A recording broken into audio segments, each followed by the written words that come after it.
Great. Thank you very much. Okay. Just back to the ordinary process of chatting. Okay.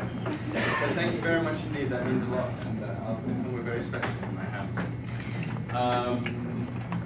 So great. Kind of bowled over by that. Where we're at so far in the season, just in case, so just kind of cover everything. We're on show 4, we're just finishing show 4. And what they're doing right now is they're getting together, Jake and I, as kind of, I guess, like the latest relationship on the show.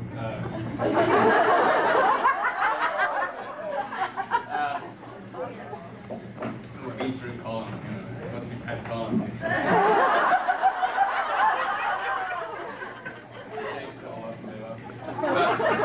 We're doing Siddig and Bashir show, and it's a kind of coming of age show for Siddig, and I guess it's sort of coming of age show for Bashir. He seems to be coming of age every single time he does a show. It's rewinding. You are. Sorry.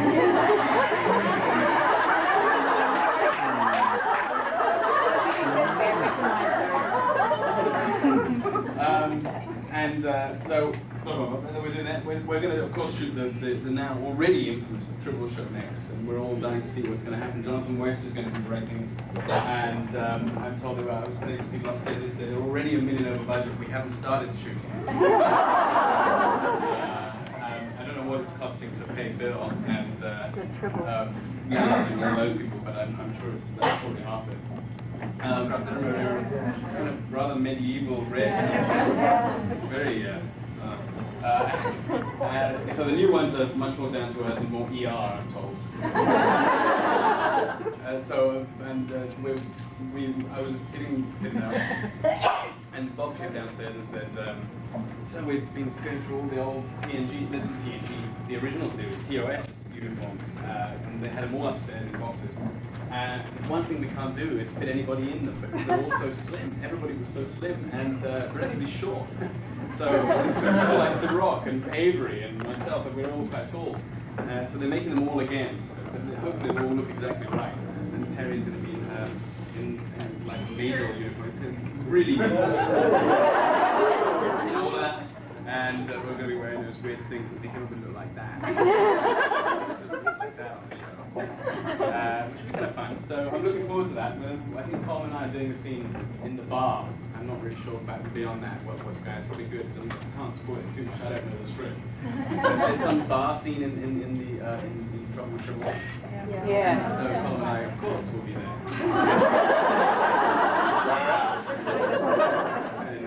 Getting dressed down like I think. So that'll be fun. That's happening now. And beyond that, there's another Bashir show, I believe, in terms of our James Bondy Bashir. They would love one. The only problem is, which people might be able to help me with, I'm not sure, because I've been asking a couple of conventions, is if you've got any really good ideas, please write it in, because they have no idea how to get everyone back into the, or at least me, back into the holosuite without being kind of totally cliche. So their big problem right now is getting us back into the holosuite. It has to be Andy and I. That's the only criteria. It definitely has to be Andy and I. We have to get back into the holosuite. We have to save the world somehow. So it helps, it's just like an extra at the end of the show. So that's where we are at the moment this season. And any questions you might have, please feel free to ask, and I'll get on at a time. What about Lita? You and Lita, we hear people in Horizon. Yeah, Lita. Actually, yes, something is happening with Lita. I'm tentative about saying too much about that because I don't really know how much is already known. I find that everybody knows all this stuff anyway.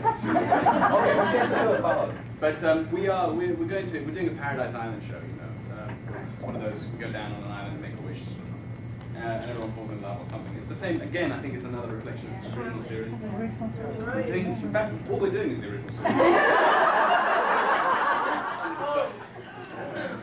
So we're doing one of those, and I believe that's where Leith and I have a little situation.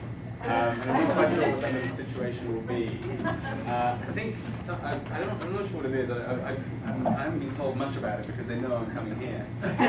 You know. I honestly don't know. Who said that? I would be much more blunt if I did. I would tell you I know, but I'm not going to tell you.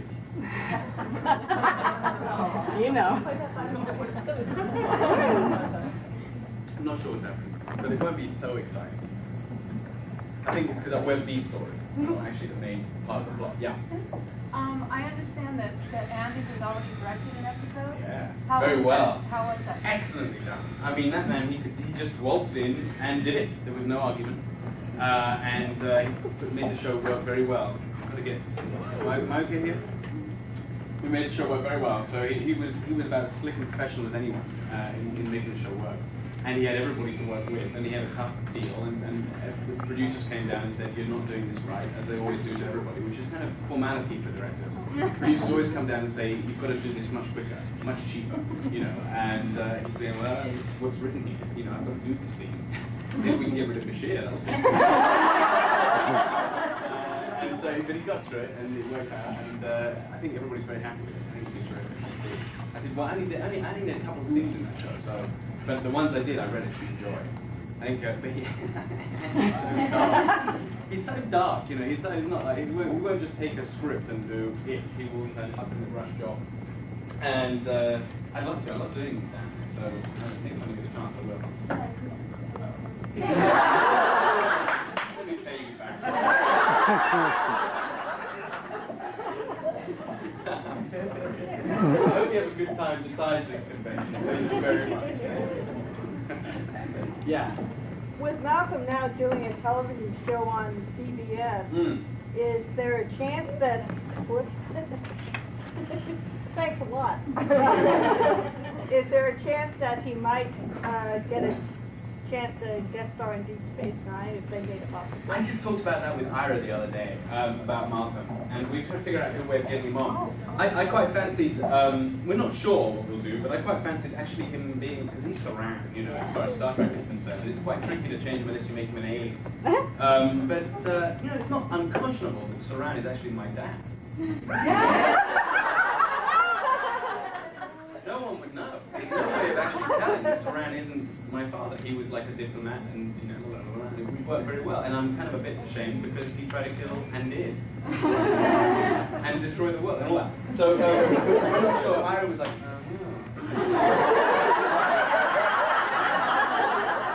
remind me not to ask you about anything. And so we have been talking about it, but we're not sure quite how to get it back on. And I think what we'll do is I think we'll just ask him when he's free, and what would he like to do, and if he, because he's got that kind of power. Whatever you want to do, come and do it. We'll be here waiting for you. And whenever he's free and got something that he wants to do, he might just come and do it. It might not be anything to do with me. I think at one point he said he wouldn't do it unless I was directing. And he's kind of nuts. Because there'd be a probably worse me directing and doing it than anybody else, because I'm just like, he's my uncle and everything, and he's just telling me where to go. He does very often. I've been trying to stay at his Italian villa. He has a beautiful villa in Italy, as film stars do. And, you know, various other things dotted around the world. And at 26, I think, is the last time I was begging him to stay in it. No, last year I was begging him. I was begging him to stay in it. It was my very early days with Nana. I was just sort of, and I thought, well, I'd take Nana out to Italy and wine her and dine her in my uncle's villa. And I'd organised Colin to come along and everything else, and a few other people who was going to be kind of chaperone. And That went over like that. And I just thought it would make her feel comfortable. And my uncle was like, oh yeah, you can stay in it. You're going to mess it up. I'm not your little nephew anymore. I'm a little bit older than her, you know. And he rang my mother and said, you're going to mess it up. And I said, no, it'll be fine, you'll be just fine. And I said, well, I'm going to bring Colin. He said, no, you can't have it. I just get rip-roaringly drunk and trash his villa.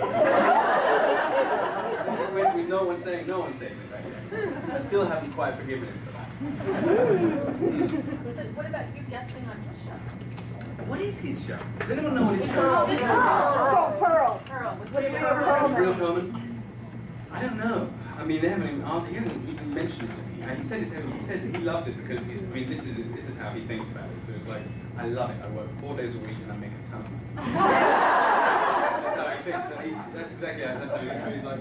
So I'm not sure he even think about getting me on it because he's just busy making a ton of money. Working 4 days a week. He's enjoying himself thoroughly, from what I understand. I hear it's pretty good. I don't really know. It's not out yet, is it? I hear it's pretty good from the kind of. They say it's pretty good. What I do hear is really good. Is the next generation? Is the next movie? The next generation? I've heard. I mean, really, really good. Not just sort of bull from the.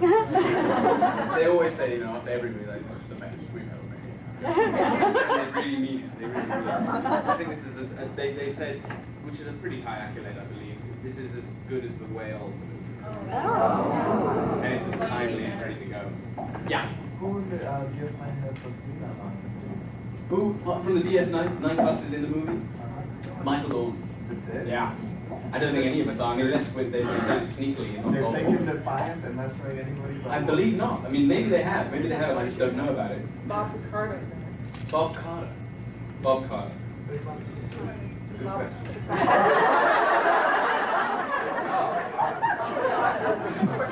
Bob Carter.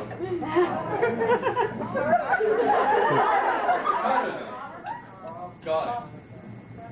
Robert Ricardo. Voyager. But why is he Bob Carter? You sounded like you said Bob Carter. No, I just heard Bob Carter and I was new. Bob Carter. Okay. I was going to say, oh, Bob Carter. Bob Carter. Great. Because I always sometimes there's like wonderful guest stars and I have no idea who they are. So I could quite easily have been one of our guest stars and I was like, ooh, I pretend I know who he is. I don't know, whose order am I thinking now? They're both yours. They're both mine? Yeah. Well, they subconsciously called out one. Oh, okay.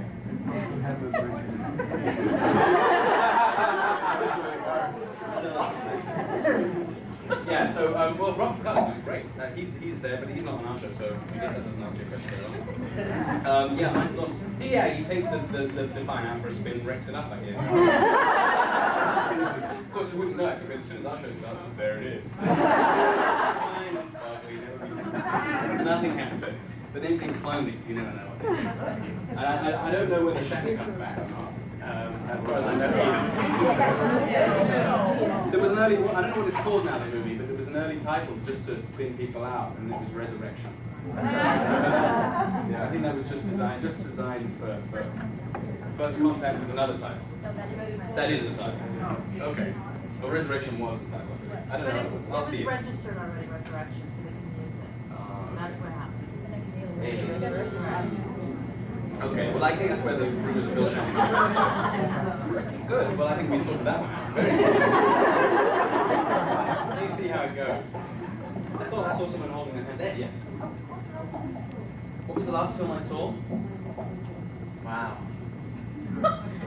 I did see a film, I saw one the other day. It was really bad, that's why I'm trying to remember what it was. Hang on. It was really bad. God, it was up in the thing from LA. It was in LA. It was at the studios, the big place, the Studio City University. No. Who's it with? God, I don't remember. I remember now and I'm sitting there going, this is really bad. It was called The Fragment.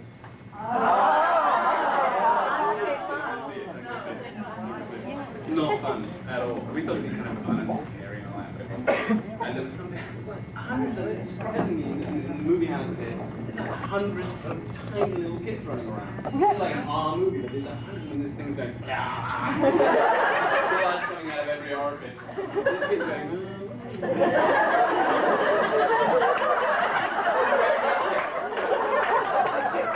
never going to remember this, I hope.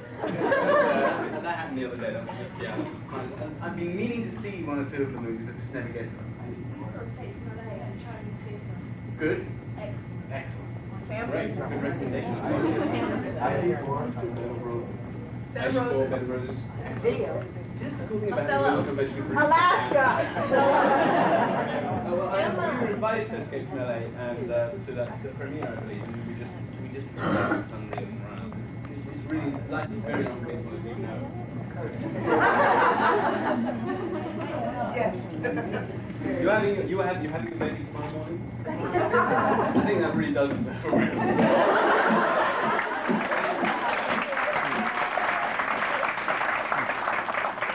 Janelle will be so jealous when I come back. What do you mean she's having it tomorrow?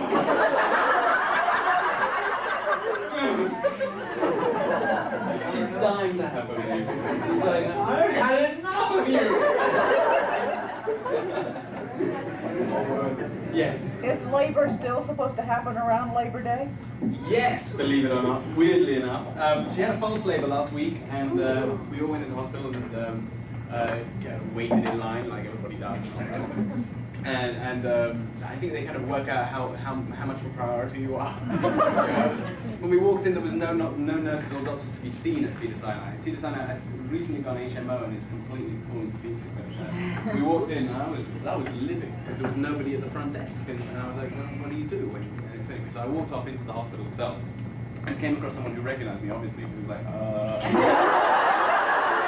a little tag on. He was one of the doctors, and he would have done anything I asked. Like, I just wasn't thinking. I was saying maybe you could help her to maternity. I should have said, deliver her baby now! But he came with us, and he brought a wheelchair for her and everything, and she was appalled that he wanted her in a wheelchair. She was like, get that thing. And so she walked upstairs, and there was 100 people in the queue, all of whom were much more pregnant looking than the nun. And the nun was having contractions every 8 minutes or so. It wasn't, but that's not critical. And they go down the line, how many minutes? Two you get in, 3 after 8. So she was in the 10 and 8 minute line. She was had to wait for ages for anyone to see her. But I didn't go to the lengths of saying, you know who she is? Be like, yes, get in line, get on.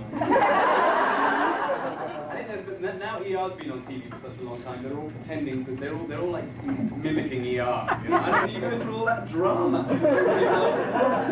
And I guess ER's having a real effect. I'm just saying because no one's actually asking the question. Yeah, thank you. I'm curious if you're a real computer buff, but exactly what do you do? Surf around? I like the computer. No, I'm a computer buff, but I mean a computer buff who doesn't know nothing about them. You know, like computer buffs. You know, I think we're called computer nerds. So I've got this Mac, which is.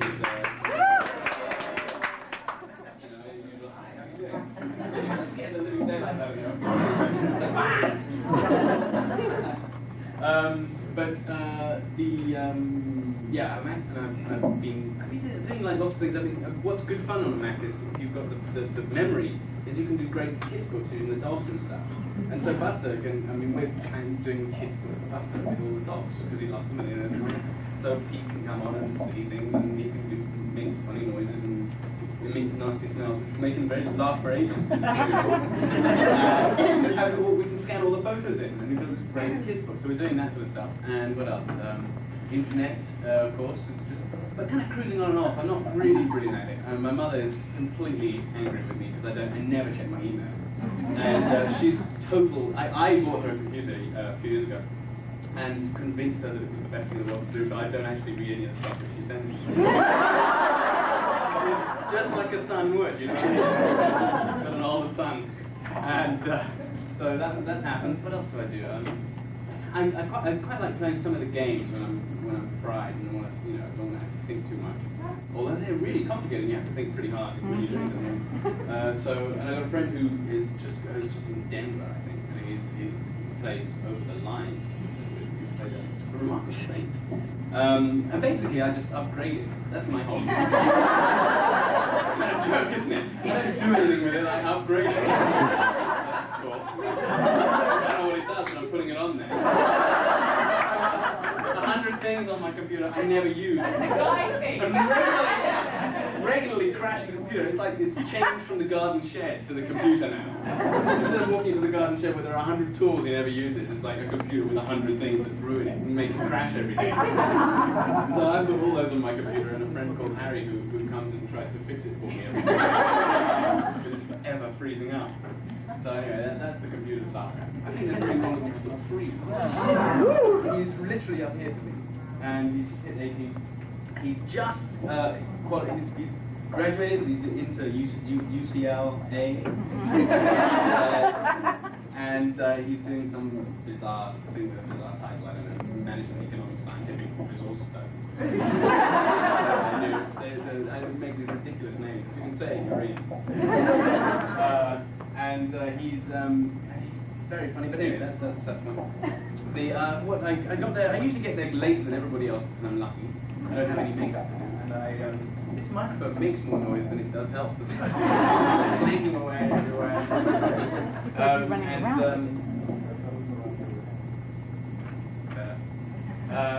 Forgive me, yeah. But I got in about 6:30 usually, and then they usually get us in about 3/4 of an hour before we do makeup and before we do our first rehearsal to do makeup and hair. I don't do that because I'm not awake in the morning, so I supply myself with tea for the first 3/4 of an hour. Then I go into rehearsal, then I do makeup and hair because it takes so little time. Then we go on to the set, the TV, do the thing, and they spend hours lighting everything. Hours lighting everything. Carrie Bill knows better than most people here. She was a PA on the show for a year. We spend a lot of time lighting the actors. So that's what happens. Then I usually shoot scenes. I try and learn my lines as I go. Once that's happened, I go to sleep, watch TV.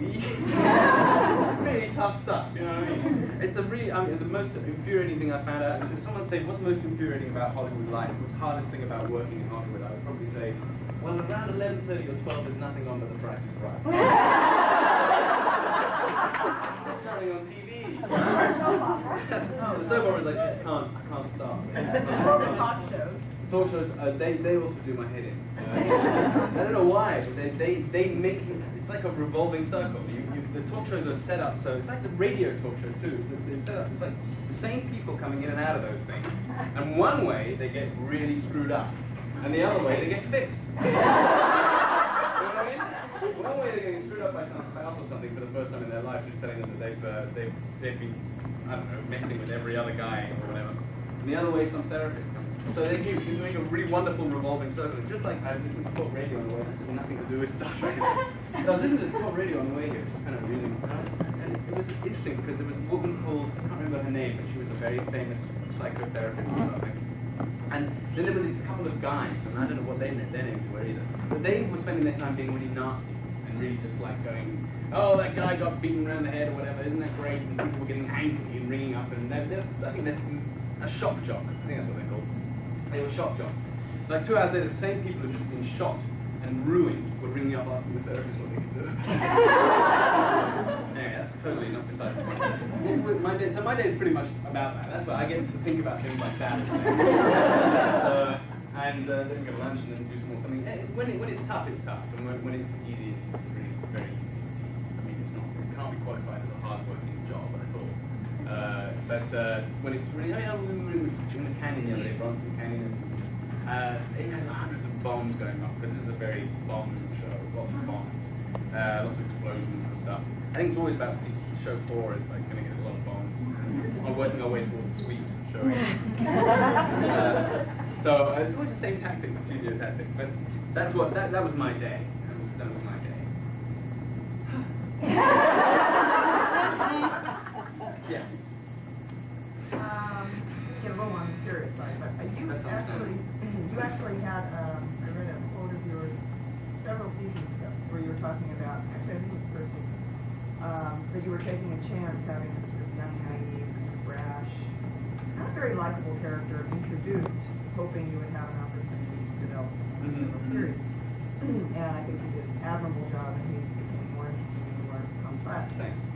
I saw an interesting change this last season where most of your performances seem to be much more serious. You didn't have it sort of lighthearted. You brought some of it, Armin on the Shirt was much more of a serious performance. And I'd still like to ask you if you have a plan and if that's part of it. He was kind of likable but immature at the same time in the very early days. You could see the chinks in his armor, and you could go, okay, I understand. You know, he's like that, and that's kind of okay. It wasn't like he was just ununderstandably kind of immature. He was going, that makes me uncomfortable. And he did, and then last season, yeah, we got into a very serious mode. But what I was doing really, I think, and what the writers were doing, although I'm not really sure because we don't converse about our plans for the character. We don't go, well, we need to do this. I just read the script and go, all right, they want me to do that, then I'll think about it. I mean, a lot of the times, a line, for example, would especially working with Colin in Homecoming, it seems always working with Colin. It was the Homecoming script, and a very early one, I think it was called The Storyteller. There were various other ones all the way through working with Colin. And they write a line which I find really annoying, because he is going to be too ingratiating. And I think the audience is going to go, we gave him a chance last week, but this week he's done it again, and he's just being an asshole. And we don't want him to be. And so I sometimes see those lines and I go, well, I've got to try to think of a way of making that sound not quite so pathetic, or making it sound a little bit more as it is thought about like for at least 2 minutes. And use that to have some interesting effects. So you get a kind of cliched line and you force it another way, and it makes the character kind of interesting. So I quite like it when they do write, when they don't catch up. And what happens when they catch up? When they go, okay, he's matured now, it gets very serious. Because whilst I was running away from them, it was interesting. Because they weren't quite keeping up and they were writing. I mean, it was a challenge for them to do it. But once they thought they found me and found who the character was, then they wrote it, and I've now got to try and think of a way of nowhere. And I can either have it one way, or I can either have it one way, and he becomes a man of race, a man of color, and a man of cultural heritage, and all of that, and I can get into that and enjoy that. Or I can have it the other way, and that is he has no background, he has no particular race, he has no particular color. People don't take him as, drag along all their preconceptions. So I'm very dicey about that whole area. I can be serious. Okay, I'm better. Yes. Oh. Any chance we're going to see with Laura again? I think that would be, probably not. Yeah, I don't know if we wide moving. Move along. Yes, Jeffrey. No, we might. We're totally real trouble. There was a lot of speculation on the way that you played that very brief scene at the beginning of Homefront, when Odo asked O'Brien if he could look up any family for him, and O'Brien said, well, yes, please check on my parents in Ireland. Then he turned to Bashir and he said, can I look up anybody for you? And you said, well, no, really, I just wish I was going with you. Can you give us some more insight on how you played that scene and what that was one of those situations that we were just talking about, where the writers write something straightforward, and they didn't expect me to do something really wacky with it, because all it was no, or something. That was all my line was, I think. Oh no, I don't think that's a good idea, or something. Not even that, just no. And the way no got played, it sounded like, no, that would be really bad. And Ira came to me after that and said, why did you do that? We have no history for that. We don't know what that means. But that's exactly that situation where you can you can make it go in the direction you want it to go. I could have just said that, and that wouldn't have meant nothing. Why everyone wants to know. Which is what I like to know. We don't have a life. But that's basically what happened, and I was insinuating that I have something to run away from. Okay. Yeah. Basically, a lot of what the writers write is in terms of the actresses, of course, by the actors. Absolutely. You read a certain way. Absolutely, and you can watch certain shows. I do. Or she comes and poisons everybody. So anything can happen with Kylie. Senator Franco. What's that? Senator Frankie Homewood. Send it to Frankie Homewood. See Ferengi like jumping off the planet. But what was the other half of your question? There was another half. How do you like the baby? The baby. Oh yeah, the baby. Your shot. He's been through several different names. Usually, I mean, there was a time I think in the third and fourth month where he had a different name every day. Sometimes he had three, and then we'd go back to the one we like. It was Bean for the longest time. Bean, B-E-A-N. I guess because it's just I found it easy to call him Bean. And then he was Bosie, We got on a whole a spate of B words. Bozo? Bozo, like Bozo. But you know, Buster. Because Buster was already in the family. So Nana's already had eccentric choices of names. And now you see Buster, and you couldn't name that boy anything else. So there was Bozy, there was all sorts of different herbs and things. I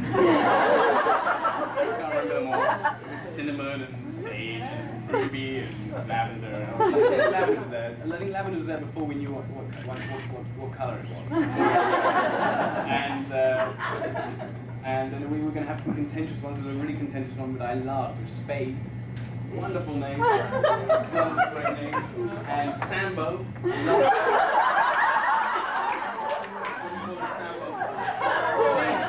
You can't call it that. You can't. Everybody told us eventually. They said you can't do it. But Sambo else to be. I don't know. Does anyone remember the Sambo books? Yeah. He was such a beautiful boy. You know, I remember him very well. You know what the Deep South was that means? I don't know what it means in the Deep South. No. Well, it's very pejorative. Yes, it is. Oh yeah, I know what it's become. I know certainly what it's become.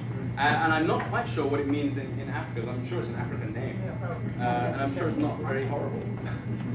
But anyway, so that now he's St. John is his name. And he was Nemo. He was Nemo yesterday, and he's St. John today. So, you like that? Yeah. I spell it St.John, yeah, St. John. It's kind of a weird. Why? Why is he St. John? You know, it comes from Nana and me. But I guess he should have some sort of Egyptian name because Nana has Egyptian in her blood. I don't, but I guess I'm close. In terms of geographically. But anyway, so we're at St. John right now. She likes St. John. My parents don't like it, but her parents do. We're never going to please them all. You know? We just cannot manage it. Yeah, my parents know St. John. Yes. Speaking earlier, Rita played that scene very, very well, or you identified with it. Do you have a teddy bear? You're going to get luck. You're eventually going to get one, you know this. I've had a few bear shears. You know. Here. But yeah, yeah, that's the answer to the question. I could have rambled on about it, but I guess there wasn't any need. Simpler is better. Yes. Getting back to when you have to make a line live, do you think of that during rehearsal? Or what after take, how do you keep it alive? Think about it during rehearsal. And I mean, probably when I'm not in. But I'm bound to be. It's when I'll probably be in for like a second at least. Check the teaser. Teaser, that's what I'm looking first. Next, this goes, next. This is really rude, but this is how we look at the first. Yeah. I'm sorry for any, is there any children here? Well, this is how we read the script. I'm just have to warn myself about children because the profanity is going to come out. We like go, bullshit, my line, bullshit.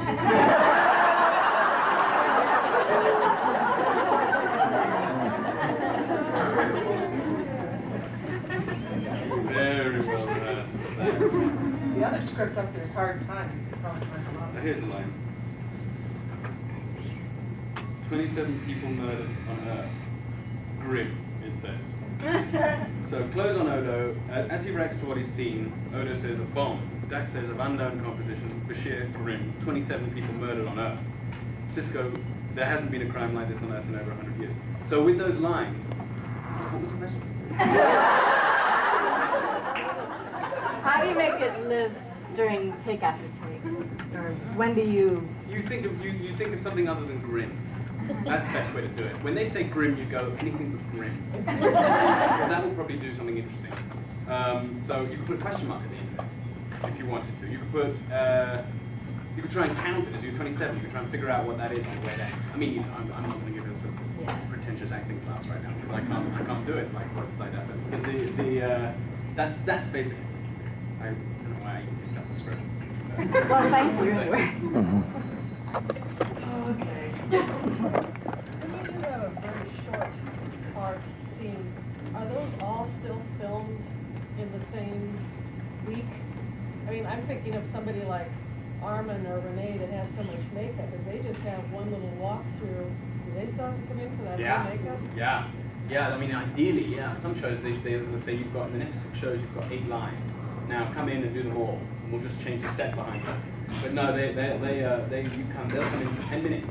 They'll sit in that makeup chair for 3 hours, go on stage, oh, okay, thank you very much, and then go home again. So they'll do that. Yeah, that's every show, every time. Yeah, I'm so glad I'm not an alien. I'm so glad.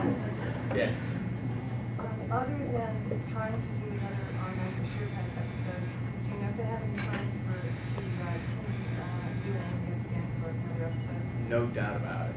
No doubt about it. That's one of my favorite relationships on the show, and I hope they do. Didn't have any bad times with Ray Fiennes at all. He's a very fine actor, and came at a really good time in my career because I was just starting, so I got to learn a lot of stuff from him. And he didn't sit down and teach me, but I just watch, hang around and watch. I didn't leave the set when he was shooting, because I just wanted to watch. So I'm kind of indebted to him, I guess. We don't hang out much, though. Yes. Yeah, I know you have classical music. Yes. Which I do as well. You do? Yeah, I don't understand it, but I just Yeah, no, like no, it. yeah. One of my favourite shows is that time when it's really on for everyone gets more. Oh, yeah. Would you want to be next of the people? You bet. Anyone seen like some PBS here? Oh, yeah. It's Oh, yeah. a great show. Yeah, I love that. Love that show. Yeah, all that stuff. Yeah, that's a. Didn't hear it. Would have loved to have done that. Would have loved to be inside you. Listen, thank you very much for listening. I hope I was bored as much as I did.